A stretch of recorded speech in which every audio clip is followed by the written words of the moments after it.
Okay, so today I'm doing something a little bit different, and I am reviewing a non-action game. Because typically I like action games. Not going to deny it, I usually just go for all that. And I don't really do a lot of puzzle games, I don't do a lot of point and click adventure games, and I don't do a lot of games kind of like What Remains of Edith Finch. But a good friend of mine suggested I try it out, and I did through Game Pass, and the results were not what I was expecting. I should probably get into it now. I'm not sure if the story I'm about to tell you is true or not. But I know it's something nobody's heard before. This one is mine.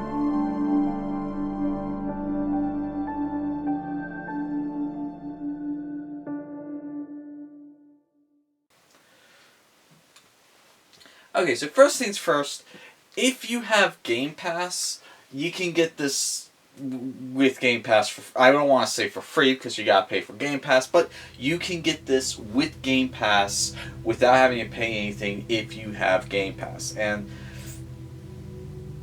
keep an eye out for Game Pass because every now and then they do amazing introductory deals. Sorry, glitch there. Of like 3 months for $1, and then it's $15 every month after that. I mean, so even if you haven't tried Game Pass before, if you find a deal like that where you get 3 full months for $1, you should probably try it out. And so, but What Remains of Edith Finch is on Game Pass, and it was a jump out of my comfort zone, admittedly, because this is the type of person who plays Call of Duty. This is the type of person that plays Doom Eternal. This is the type of person that plays very violent video games, action video games, Uncharted, Resistance, Gears of War, Halo, that kind of stuff. I don't really do kind of games like this where it's almost like an interactive movie. Or I don't really want to call this a point-and-click adventure, but at the same time, calling it a point-and-click adventure would not be a stretch because you're really just hitting one or two buttons the entire time you're playing through this game. This game isn't really meant for the challenge, it's meant for the story. And it is an interesting change of pace, I have to admit. If you don't normally play these types of games, then you would kind of have the same effect. You would see that this is an interesting change of pace from your usual stuff. And I like that it had no challenge. I like that it was just a narrative story that I followed. It wasn't something that was going to get me stuck if I didn't hit the right button combination, and that is a nice breath of fresh air. Now, initially, when I started, I had to notice that it is a graphically beautiful game.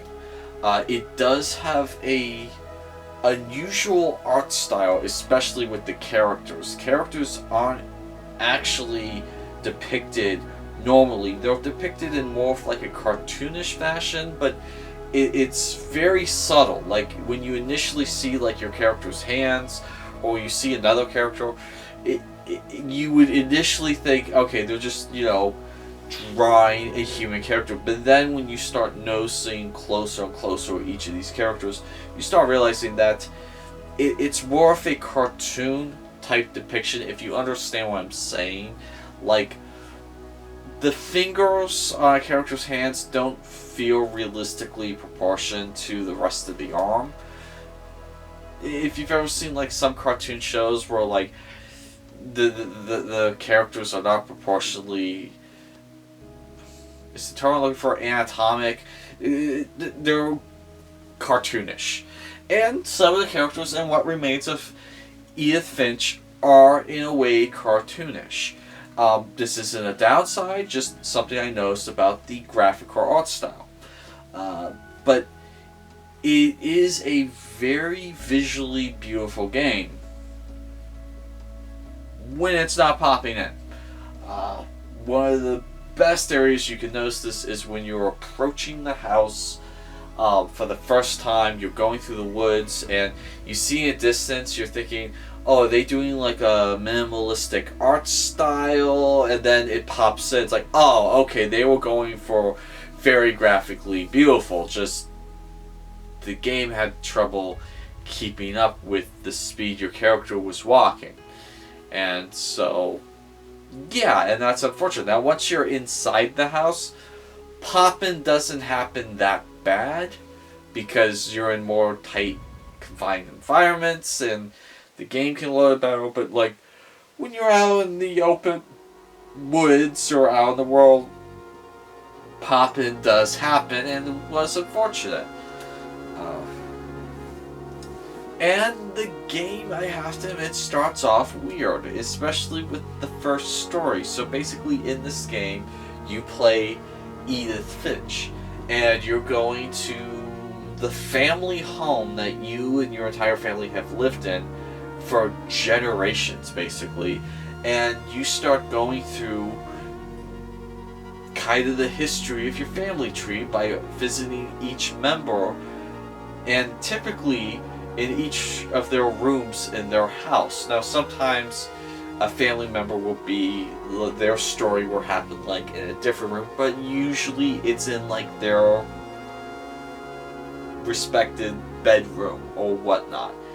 And the first one you come across, like, was kind of weird. Like, oh, is this like a fantasy game? Is this like a supernatural game? And then it kind of explains itself, and so I wouldn't have started off with that story as the first story, but, you know, I mean, I'm looking for any negative in a game, period, and so I kind of didn't like this story they start off with. It's not a deal breaker, but it is just worth knowing. But the thing I did like about the game was at times it almost felt like an anthology, kind of like Creepshow or one of these collection of stories. I don't want to say heavy metal because it's like nothing like heavy metal, but if you've ever seen heavy metal and you know that it's like an anthology of like different stories, then you kind of know what I'm talking about. Love, Death and Robots, Creepshow 1, 2, and I think the third one. Again, terrible examples because this is not a horror story, this is not violent adult science fiction. This is a drama, I would say. Although there's a couple of times that it does lean into horror territory, sci-fi territory, and a couple others, but it's very, very loose and light. So I would not call this a horror game or a sci-fi game. But it does have like an anthology where basically you get like these little 10-minute quick chapters of all these characters' life story, or not life stories, but moments in their life, and, you know, some of the stories are interesting, and, you know, it feels like an anthology. That being said, this is not a very long game. This game, like, took me maybe 2.5 hours tops. It's about the length of a movie. So if you have time to watch a movie but you feel like playing a game, then this might be right up your alley because it's not terribly long. And that's a good thing and a bad thing. A good thing that I would not want this to be an 8-hour adventure, but a bad thing because there is a couple of things that they should have elaborated on more. So case in point, there's five characters out of the family tree where what ultimately happened with them is very ambiguous and not very clear. These characters are Barbara, Milton, Walter, Edie, and Edith. There are 2 characters, one's called Edie, one's called Edith, and just with all those characters, they really are vague about what happened. Like, the Barbara character, okay? They insinuated that this very distinct thing happened, but they don't elaborate on it. Like, okay, so who was it? What exactly happened? What's going on here? And they don't elaborate. And while some characters, it's very clear on what happens. I mean, like, Milton is one of the biggest ones. You can go on YouTube and find all of these theory videos on, like, so what actually happened to Milton? They kind of just gloss over that. And while I would be okay if it was just like that character, the main character, Edith Finch, alright? The character you're controlling as through the entire game, just the game abruptly ends. It's just like, okay, well, we were just about to find this out, but we're not going to really go into that, and that's it. She's like, why? Why are you doing this? I mean, I'd like to know what happened to this character. You know, I played as her for 2.5 hours, and just like, boop, that's it, that's the end. Yeah, we're not going to elaborate this on at all. And it's just like, okay.